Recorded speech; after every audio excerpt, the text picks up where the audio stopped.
La mañanera de Ángel de hoy jueves. Primero, antes de cualquier otra cosa, quiero ofrecer una disculpa porque ayer miércoles no apareció o no grabé esta mañanera. La razón muy simple: el regreso el martes de Chihuahua en un vuelo de Aeroméxico fue de pronóstico reservado, un retraso acumulado casi de 4 horas o un poco más. Incluso tuvimos que aterrizar para esperar espacio por la saturación del aeropuerto en San Luis Potosí, y debimos esperar unos 40-50 minutos parados en el aeropuerto. Y al llegar a la Ciudad de México, pues otra tragedia, nos dejaron allá casi llegando al lago de Texcoco, y luego, total que aquello fue un desastre. Y luego, pues llegué a la casa, como dicen en la Ciudad de México, en la casa de usted, y para venir aquí a Ciudad Obregón, desde donde estoy transmitiendo esta mañanera, pues hubo que estar a las 4 de la mañana en el aeropuerto, total que ya no se pudo grabar. Por eso le ofrezco pues esta disculpa. Muy bien. A medida que pasan los días, como comenté hace algunas mañaneras, nos vamos acercando al final del año. El ambiente de festividades diversas invade el ambiente. Todo el mundo anda ya gastado o próximo a estar gastado, o simplemente desea gastar pero ya se lo gastó en el Buen Fin o en alguna otra, o con algún otro pretexto. Pero el caso es que ya vamos a terminar este año, que ha dejado muchas enseñanzas. Mire usted, uno de los mantras, una de las cosas que repite López hasta el cansancio, es que su gobierno no va a permitir elevar la deuda. También dice otras dos cosas: que no va a elevar las tasas de los impuestos vigentes, tampoco va a crear nuevos, y repito, no va a elevar la deuda. Se refiere, aun cuando no lo dice, pero es a la deuda del sector público federal. Sin embargo, la verdad o la realidad es muy diferente. El Centro de Estudios de las Finanzas Públicas es una institución dentro de la Cámara de Diputados que emite una serie de documentos sumamente interesantes. Toma los documentos originales, por ejemplo, de la Secretaría de Hacienda, y hace una presentación un poco diferente, más didáctica, para que lo puedan entender los diputados, pocos hay que decirlo, que se preocupan por estos asuntos. En el reporte fiscal más reciente, con fecha 18 de diciembre del año en curso todavía, el Centro de Estudios de las Finanzas Públicas entrega un documento, lo subió a su página, que dice deuda bruta del sector público federal por tipo de moneda al 31 de octubre del año en curso, el 2019. Cuando decimos deuda bruta del sector público federal, no le estamos restando los activos que tiene el sector público federal para tener la deuda neta. Pero lo que importa aquí cuando se habla de sector público federal es que se incluye la deuda de las empresas productivas del Estado, Petróleos Mexicanos y Comisión Federal de Electricidad, y la Banca de Desarrollo. Es decir, es prácticamente, para decirlo de manera muy clara, toda la deuda del gobierno. Y expresada está evidentemente en monedas corrientes: dólar, peso, yenes, libras esterlinas, euros, etc.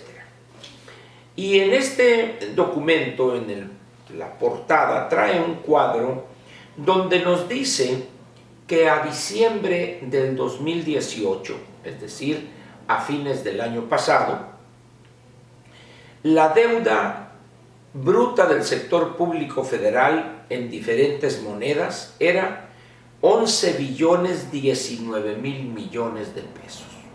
Prácticamente, si bien hay una pequeña diferencia, vamos a decir que así recibe López la deuda del sector público federal.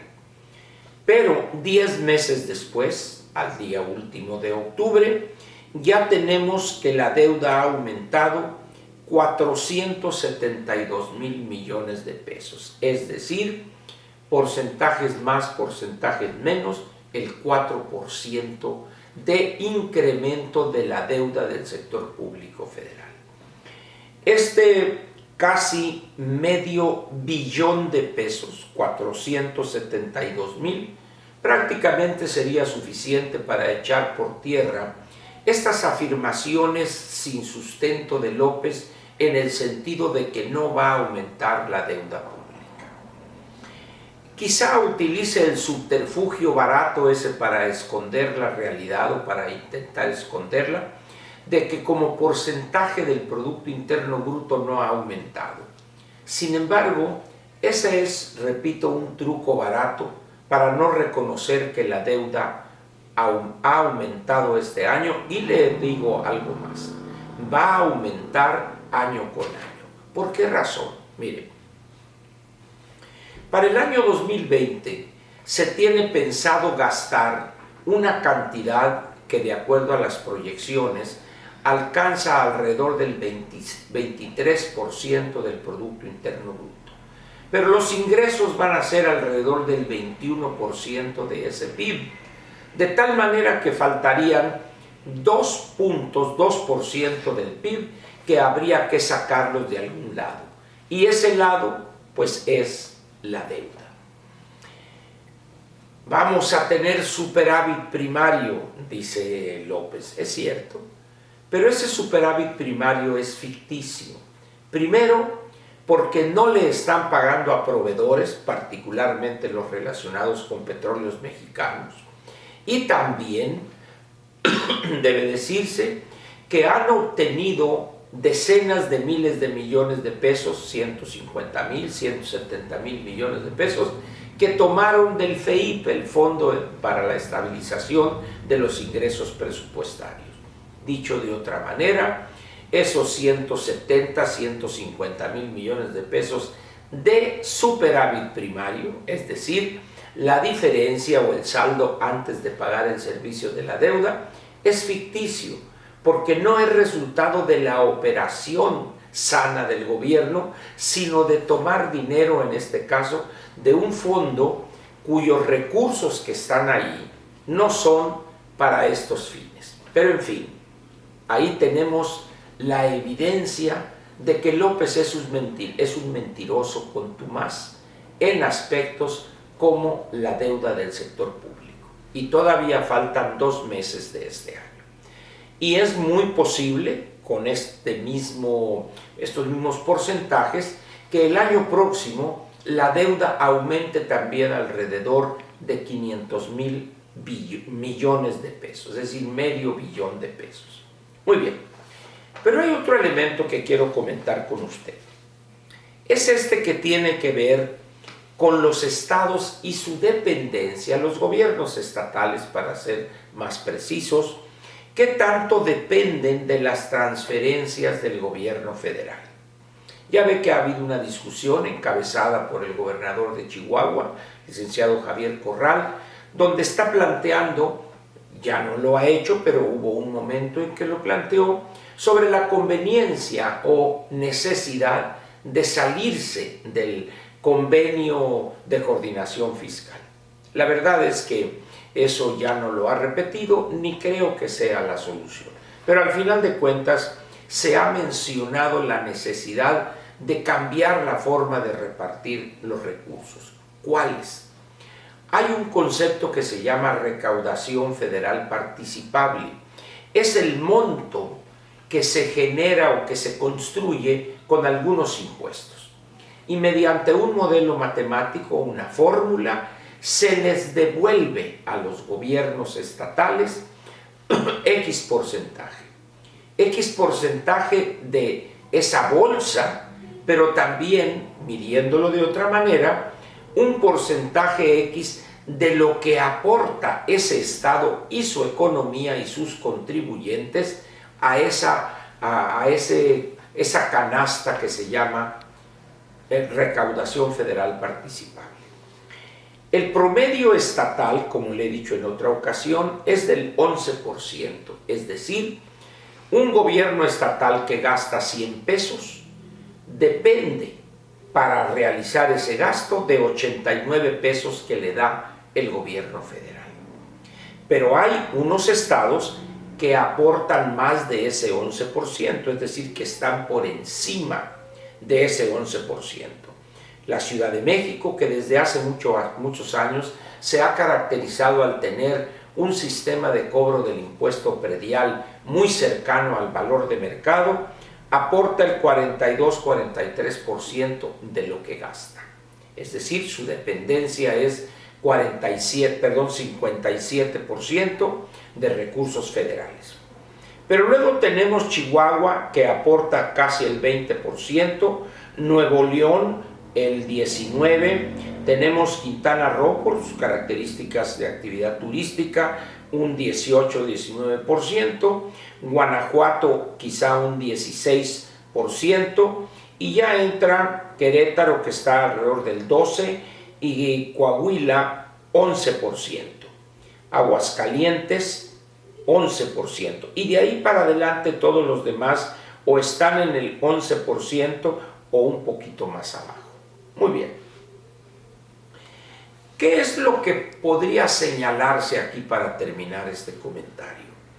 Los gobiernos estatales, he platicado con algunos funcionarios amigos en algunos de estos estados, y dicen que una de las cuestiones que molesta es cómo el gobierno federal recibe cierta cantidad producto de una correcta y de una dinámica actividad económica en algunos de los estados que le mencioné, y le devuelven muy poco a ese estado, y el dinero que ellos aportan en una bolsa, esta que le mencionaba antes, se va a apoyar programas que le llama López del bienestar, pero que en realidad son dádivas que buscan simplemente rentabilidad electoral.